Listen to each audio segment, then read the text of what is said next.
আসুন আমরা প্রার্থনা করি পিতা পুত্র পবিত্র আত্মার নামে আমেন। ভালোবাসার ঈশ্বর, তোমার সমগ্র ভালোবাসার জন্য আমরা তোমাকে কৃতজ্ঞতা জানাই, ধন্যবাদ দিই।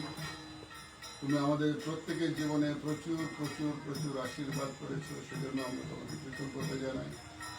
আর মঙ্গলময় পিতা প্রভু, আজকে এই বিশেষ দিনে আমরা তোমার সন্তান, আমাদের শ্রদ্ধেয় অমলেন্দু বিশ্বাস মহাশয়, যিনি পৌরোহিত্যে তিনি নিযুক্ত ছিলেন ব্যারাকপুর ডায়োসিসে। পিতা প্রভু, আপনার রিটায়ারমেন্ট অনেকগুলি বছর তিনি অতিবাহিত করেছেন। পিতা প্রভু, আজকে এই 25 তারিখ জুন মাসে আমরা তার কাছে এসেছি। তুমি তাকে আশীর্বাদ যুক্ত করেছ। আমরা তাকে পুনরায় তোমার চরণে সমর্পণ করি। আশীর্বাদ যুক্ত করো, তোমাতেই তাকে আসক্ত অনুরক্ত রেখো। জীবনের শেষ দিন পর্যন্ত তুমি তাকে বিশ্বস্ত রেখো।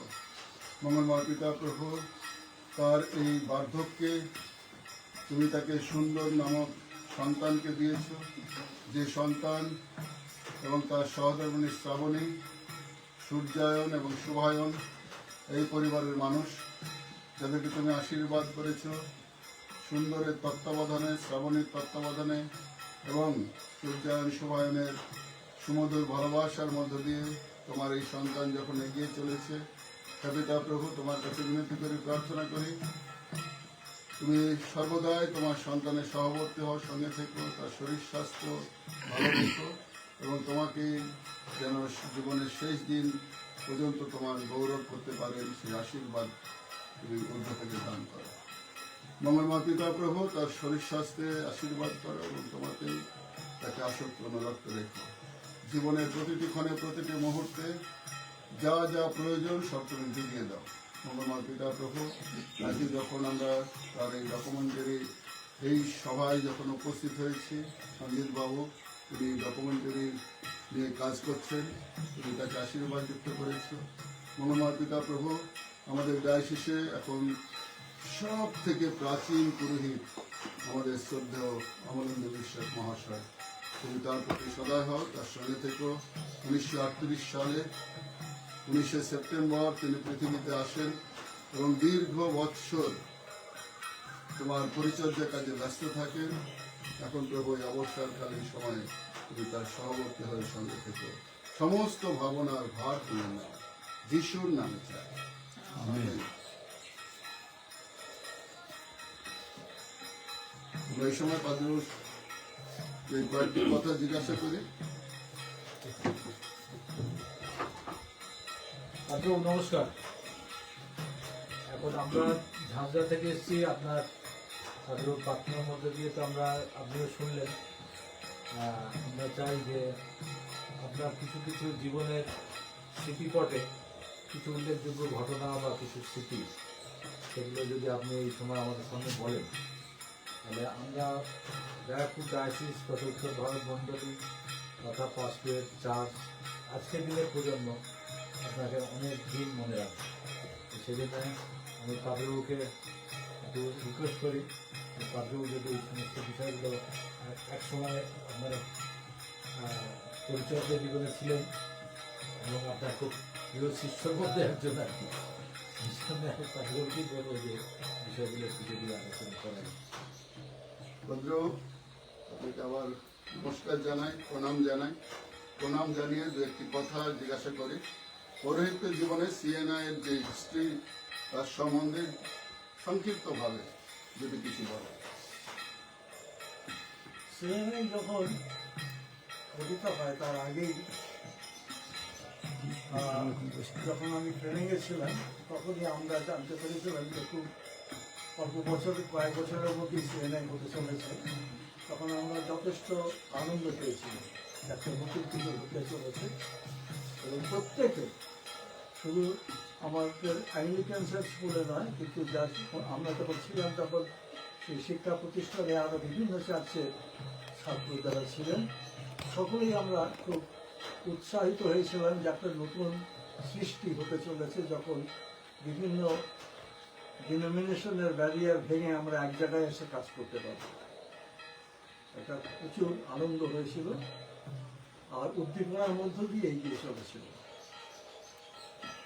আর যখন প্রকৃতপক্ষে এটা গঠিত হলো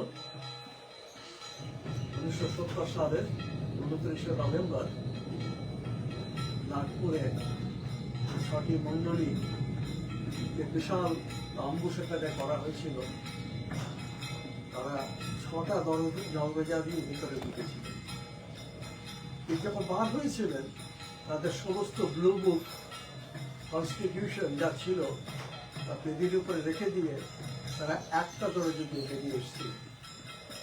এবং উদ্দেশ্য লক্ষ্য ছিল যে এখন থেকে আমরা 6 নই, কিন্তু প্রভুতে আমরা সকলে এক, এবং একভাবে একই সহভাগিতায় একইভাবে আমরা কাজ করব। এই জায়গাটা একটু থামিয়ে আপনাকে বলি যে এই যে তাম্বু 6টা গেট দিয়ে 6টা মণ্ডলী ঢুকলো আর বেরোলো একটা গেট দিয়ে, তো ওইটার সময় আপনি তো প্রেজেন্ট ছিলেন, কেমন না, আমি ওই লাগছে? সময় প্রেজেন্ট ছিলাম না। এটা আমি আপনার তো তার আগে সিনারিওটা কিভাবে আপনার ইনভলভ ছিলেন? সমস্ত জিনিসের চিত্রটা আমরা পরে জানতে পেরেছিলাম। বিশেষ করে বিশপ দীনেশচন্দ্র গড়াই মহাশয় মডারেটর ছিলেন, প্রভু হয়েছিলেন সিএনআইতে, এবং উনি যে সময় বাইবেল সোসাইটির সেক্রেটারি ছিলেন, তখন থেকে ওনার সঙ্গে আমার পরিচয় ছিল। ওনার সঙ্গে বিভিন্ন সময় মিটিংয়ে, ব্যান্ডেলে এবং তারাশ্রমে আমরা একসাথে মিটিং করার সুযোগ পেয়েছি, এবং সমস্ত বিষয়ে আমরা জানতে পারতাম কীভাবে কী হতে চলেছে। আর নাগপুরে সিএমআই গঠিত হওয়ার পর ওনাকেই বারাকপুরের বিশপ করে পাঠানো হয়, এবং বারাকপুরে প্রথম আসেন। যেহেতু তখন সিএমআইয়ের মধ্যে সব থেকে জুনিয়র বিশপ উনি, এবং আমিও বারাকপুর ডায়াসিসের মধ্যে সব থেকে জুনিয়র করি, তাই এই বিভিন্ন সময় বিভিন্ন বিষয়ে আমরা একসঙ্গে কথা বলতাম, এবং আমরা বিভিন্ন বিচার ওনার কাছ থেকে আমি সম্পূর্ণ চিত্রটা পেয়েছিলাম। যদিও আনুষ্ঠানিকভাবে রিপোর্টিং এর মধ্যে দিয়ে অনেক কিছু দেখেছি বা জেনেছি, কিন্তু মুখে ওনার কাছ থেকে সমস্ত বিবরণ শোনার সৌভাগ্য আমার হয়েছিল। তারপরে ব্যারাকপুর ডায়াসিসে আপনার পৌরহিত্যের কিছু মুখ্য বিষয়গুলি যদি উল্লেখ করেন আমরা খুশি হব। বারাকপুর ডায়াসিসে আমার পৌরোহিত্য আসাটা এটা একটা ঈশ্বরের ইচ্ছা, যেটা অলৌকিকভাবে ঘটেছিল। কারণ আপনারা জানেন যে পুরোহিত হতে গেলে যারা পুরোহিত হয় তারা বিভিন্ন অবস্থায় তারা দরখাস্ত করেন, তাদের অ্যাপ্লিকেশন বিভিন্ন কমিটির মধ্যে দিয়ে পাস করতে হয়। প্রথমে অ্যাপোস্টলেট কমিটি, তারপর ডিনারি কমিটি, তারপর এক্সিকিউটিভ কমিটি হওয়ার পর সেটা ঠিক হয় যে কে পড়তে যাবে প্রবাসী, এবং কে পড়ে আসবার পর পুরোহিত হবে সেগুলো। তখনকার দিনের ব্যবস্থাটা একটু অন্যরকম ছিল। আমি বিলিভার্স কোর্স বলে রেভারেন্ড জন ম্যাকরে বারাকপুর ডায়াসিসে একটা কোর্স চালাচ্ছিলেন 2 বছরের জন্য, এবং সেই কোর্সটা আমি কমপ্লিট করেছিলাম। এবং যেদিন রেভারেন্ড শুভেন্দু কবিরাজ মশাই এবং স্বর্গীয়, দুজনেই স্বর্গীয়, দুজনে কেউই আসবেই, বীরেন মন্ডল মহাশয়, তাদের অডিনেশন হয়েছিল একই দিন। এবং সিনিয়রিটি হিসেবে ধরা হতো তখন যার আগে অডিনেশন হয়। এখন বয়সে তখন সিনিয়রিটি ধরা হতো না, সিনিয়র পুরোহিত বলে বোঝানো যেত যিনি প্রথম অর্জিত হয়েছে। যাই হোক, সেই দিনের অনুষ্ঠানে আমি উপস্থিত ছিলাম, যারা বিলিভার্স কোর্সের আমরা ছাত্র। আর আমাদের ব্যাপারে সেদিন একটা করে কার্ড দেওয়া হয়েছিল, আমরা সেই ছাত্রের যারা কোর্স কমপ্লিট করেছি তাদের। তারপরে সেই দিনের অনুষ্ঠানের পরে হঠাৎ সেই সময় এই অনুষ্ঠানটা হওয়ার কিছুদিন আগেই তখন পুরোহিত, কাঁচরাপাড়াতে পুরোহিত ছিলেন রেভারেন্ড প্রিয়াচাঁদ বিশ্বাস মহাশয়। উনি স্ট্রোকে প্যারালাইজড হয়ে যান, তার একটা পা, এবং তিনি কাজ করতে পারছেন না। তখন সেই সময় রেভারেন্ড জন জোনসের হাতে একটা চিঠি পাঠিয়ে আমাকে বিশপ ব্রায়ান বলেছিল, তুমি এখন থেকে বিশপ পাদ্রীবাবু কি আছে? পেয়ারি বাবুকে সাহায্য করবে, কারণ উনি কোনো কাজ করতে পারছেন। তা সেই সময় একজন ক্যাটেকিস্ট ছিলেন কাঁচাপাড়াতে, জগজিৎ, আমার আজকে বড় ভুল হয়ে যায় টাইটেলটা, জগজিৎ খান চতুর্দশ। তা উনি একলা পারবেন না, তাহলে তুমি এখানে তার অফিসিয়াল কাজগুলো দেখবে, আর রবিবারে জোনপুরে মাল্লাদায় উপাসনা করবে। এটা থেকে জীবনের সূত্রপাত, এবং তার 3 মাস পরে তিনি আমাকে চিঠি দিয়ে জানালেন, তুমি থিওলজিতে জয়েন করো, তোমার করতে হবে। খুব সুন্দর একটা জিনিস আপনার কাছ থেকে ক্লিয়ার পেলাম। তো পাদ্রীবাবুর জীবনে একটা সংক্ষিপ্ত আমরা একটা পুস্তক আকারে আমরা বের করার চেষ্টা করছি। তো অ্যাট এ গ্ল্যান্স আমরা যেটা ওনার কাছ থেকে পেলাম, উনি অ্যাকচুয়ালি যশোর, বাংলাদেশ, সেখানেই তার জন্ম। ঠাকুরদা এবং দাদুরা সেখানে থেকে আমাদের চলে আসে। তারপরে কাঁচরাপাড়াতে জীবনের একটা অনেক অংশ জুড়ে ওনার জীবনে আছে। সেই সমস্ত আমরা অন্যভাবে আমরা পুস্তক আকারে পাওয়ার চেষ্টা করব। কাঁচরাপাড়ার পরে তারপরে তিনি জৌনপুরের ওই বিভিন্ন জায়গাতে তিনি রেলের সঙ্গে কাজ করার অভিজ্ঞতা, এবং সব থেকে আমরা যেটা জানি না, উনি কিন্তু একজন রেজিস্টার্ড হোমিওপ্যাথিক ডাক্তার। উনি যখন আমরা ক্যানিংয়ে যখন ওনার কাছে উনি প্রেসক্রাইব করতেন, ওনার একটা রেজিস্টার্ড নাম্বারও ছিল, এবং উনি প্রেসক্রাইব করে রেজিস্টার্ড ডাক্তার। তো সেই ঘটনা অনেকেই আমরা জানি, পরবর্তীকালে আমরা হয়তো বোঝানোর চেষ্টা করব। বিশপ ব্রায়ানের অধীনে উনি আমাদের ডায়াসিসে গেলেন, তারপরে বিশপ গড়াই, তারপরে bishop Malakar, bishop Chakraborty, bishop গড়াইয়ের পরে বিশপ বৈরাগী, তারপরে বিশপ তারপরে মালাকার, তারপরে বিশপ চক্রবর্তী। মালাকারের সময় অবস্থান নিয়েছি 2003 সালে। তো যাই হোক, সেই সময়ের পরে পরে আমরা যেগুলো দেখতে পাচ্ছি, উনি বিভিন্ন পাস্টরেটের ফাউন্ডেশনটা বেশ করতেন, মানে চার্চ ফাউন্ডেশনের দিকটাও তখনকার সময় গল্প করে উনি বলছিলেন, হাবড়াতে ট্রেন চলতো না, প্রথম ট্রেনে যখন চালু হলো সেই ট্রেনে করে যাওয়া। গরুর গাড়ি করে উনি অসুস্থ হয়েছেন, ওনার পুরোহিত মহাশয় গরুর গাড়ি করে ওনাকে পরিচর্যা দিয়েছেন। তারপরে নিরঞ্জন কাজী, উনি মালিয়াপোতা, পুটিমারি, শনিবার, ওই সমস্ত জায়গাতে উনি অনেকদিন কাজ করেছেন। হাবড়াতে একাধিকবার উনি গিয়ে দুবার গিয়ে পরিচর্যা করেছেন, প্রায় 14 বছর উনি কাজ করেছেন। কর্মজীবন প্রায় 42 বছর। আর তার মধ্যে উনি একটা উল্লেখযোগ্য ঘটনা উল্লেখ করছিলেন যে উনি যখন মগরাহাটে অল্প দিনের জন্য গেছিলেন, আর উনি সাঁতার জানতেন না, আর জলে খুব ভয়, আর সালটি করে একবার যেতে হয়েছিল। সে একটা মানে ভয়ঙ্কর একটা জালাশির মতো একটা জায়গাতে পরিস্থিতি।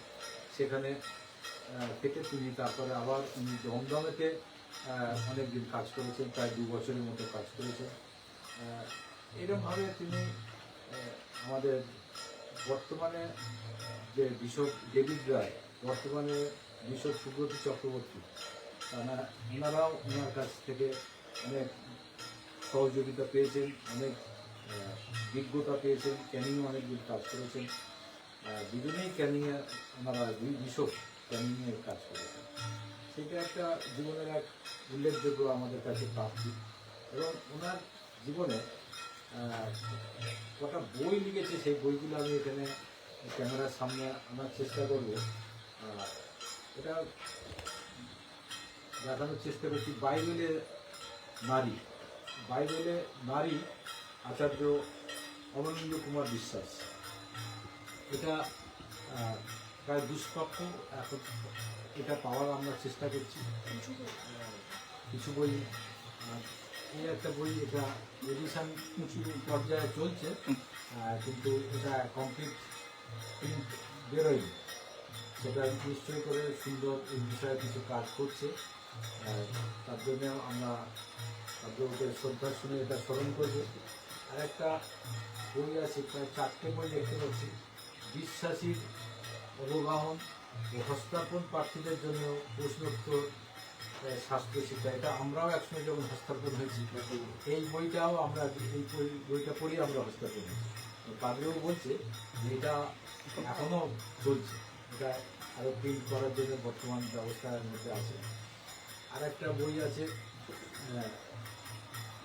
বাইবেলের কিছু জানা অজানার ক্ষুদ্র সংস্করণ, লেখক আচার্য অমলেন্দু কুমার বিশ্বাস।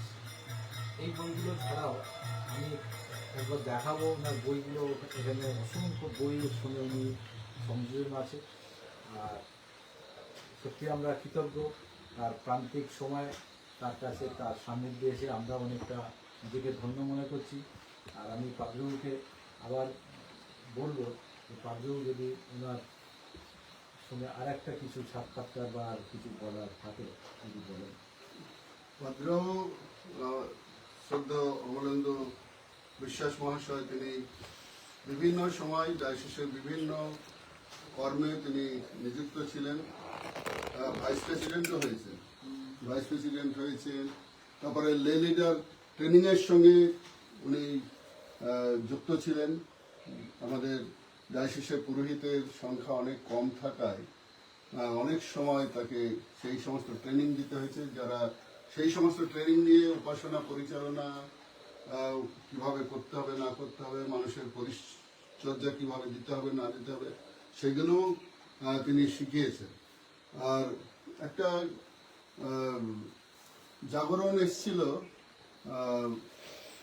ওই 2000 সালের কিছু আগে, যেটাতে সারা ডায়োসিস জাগরিত হয়েছিল। সেটা হচ্ছে থুম প্রোগ্রাম, তার সঙ্গে আপনি যুক্ত ছিলেন।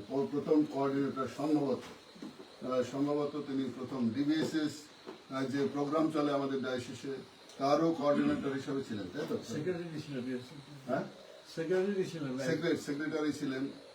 সেজন্য বিভিন্ন কাজের সঙ্গে তিনি যুক্ত ছিলেন। তাই তিনি হেলাফেলার মানুষ নন। আমরা যদিও দুটো টার্ম ডিনারি কমিটি সেক্রেটারি ছিলেন, দুটো টার্ম ডিনারি কমিটির সেক্রেটারি ছিল। ডিনারি সম্বন্ধে এখন বর্তমান ডায়োসিসের যে সমস্ত মানুষরা রয়েছে অনেকেই হয়তো জানে না, নব্য পুরোহিত যারা এসছেন তারা জানবে না। আগে আমাদের ডায়োসিসের দুটো ডিনারি ছিল, একটা হচ্ছে সুন্দরবন ডিনারি, একটা নদিয়া ডিনারি। তাই তিনি সুন্দরবন ডিনারির সঙ্গে যুক্ত ছিলেন, ডিন হিসাবে তিনি কাজ করেছেন। সেজন্য আমরা দেখি যে পাদ্রুর অভিজ্ঞতা এত বেশি যে যতবার প্রণাম করব তত বেশি আমরা মনে হয় আশীর্বাদ পাবো। আর সেজন্যই আজকে আমরা এখানে ছুটে এসেছি পাদ্রুকে শ্রদ্ধা জানাতে, সম্মান জানাতে এবং আমাদের জীবনের পাথর হিসাবে তার আশীর্বাদ নিতে। সেজন্য আপনারা যারা ডায়োসিসের সঙ্গে যুক্ত আছেন সকলকে অনুরোধ করবো যেন পাদ্রুর এই প্রান্তিক সময়ে আমরা অন্তত প্রার্থনায় তাকে যেন স্মরণে রাখতে পারি। কারণ প্রার্থনায় হচ্ছে আমাদের জীবনের সব থেকে বড় অস্ত্র, যে একজনকে সহযোগিতা করা। তাই সকলের কাছে আমাদের পক্ষ থেকে অনুরোধ, আপনারা সবসময় পাদ্রকে, বিশেষ করে সুন্দর শ্রাবণী এবং দুটি সন্তান তাদের রয়েছে, সূর্যায়ন এবং শোভায়ন, তাদের জন্য যেন আমরা প্রার্থনা করি। এই বয়সে পাদ্রকে তারা সাহায্য করছেন তাদের গৃহে রেখে, যে গৃহের নাম দেওয়া হয়েছে অমলেন্দু বিশ্বাস। হ্যাঁ, বিশ্বাস অমলেন্দু ভবন ছিল, এখন অবশ্য স্কুলে পরিণত হয়েছে। তাই এটাও একটা প্রাপ্তি পাদ্র জীবনে আমি মনে করি, যে সুন্দরকে যদি না সেই সময় সুন্দর যদি না কাছে আসতো তাহলে এই যে প্রান্তিক পরিষেবা সেটা হয়তো তার থেকে বঞ্চিত থাকতেন। তার একজন কন্যা আছে, হ্যাঁ, মৃত্যু সে আছে, সুস্মিতা বিশ্বাস, সে খড়গপুরে থাকে। আর একটা নাতনিও রয়েছে, জামাতা রয়েছে, নাতনি রয়েছে।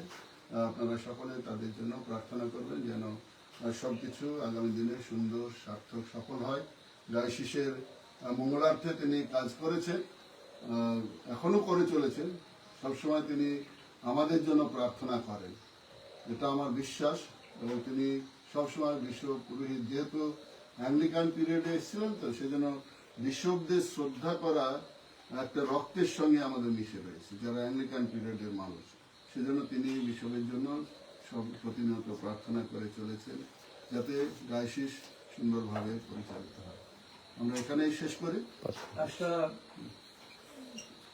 কথা আমি যোগ করছি, আমার মনে হয় না যে অ্যাংলিকান আমলের কোনো পুরোহিত আগে জীবিত আছে। আমি জানি না কালকাটা ডায়োসিসের কথা, কিন্তু ব্যারাকপুরে কেউ নেই, এটা আমি বলতে পারি। একমাত্র অ্যাংলিকান পুরোহিত এবং অ্যাংলিকান শেষ বিশপ গৌরব ব্রায়ানের হাতে আমি অভিষিক্ত, এবং তার হাতেই আমার হস্তাপন হয়েছিল, তার হাতেই অভিষেক পেয়েছিলাম। এই জন্য আমি খুবই গর্ব অনুভব করি। ধন্যবাদ পাদ্রবাবু, আমাদের পক্ষ থেকে আপনি এই যে সাক্ষাৎকার দিলেন। আমরা নিশ্চয় বর্তমান প্রজন্ম অনেক বেশি উপকৃত হব। ধন্যবাদ। জয় যিশু। আমরা প্রার্থনা করি। ভালোবাসার ঈশ্বর, আবারও তোমাকে ধন্যবাদ দিই আমাদের এই ক্ষুদ্র প্রয়াস, এই প্রয়াসে তুমি আশীর্বাদ করেছো আমরা বিশ্বাস করি।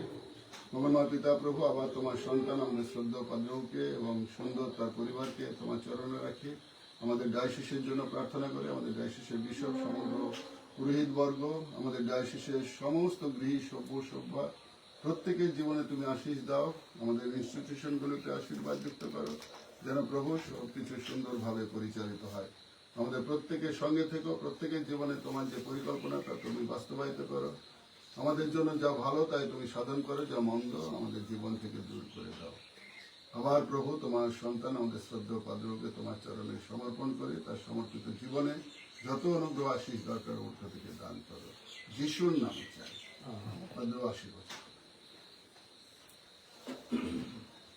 ত্রাণকর্তা প্রভু যীশু খ্রিস্টের অনুগ্রহ, পিতা ঈশ্বরের প্রেম, পবিত্র আত্মার সহভাগিতার শান্তি ও পরিচালনা আপনার চিরদিন আমাদের সকলের সঙ্গে এবং প্রত্যেক খ্রিস্ট বিশ্বের সঙ্গে বিরাজ করুন। আমেন।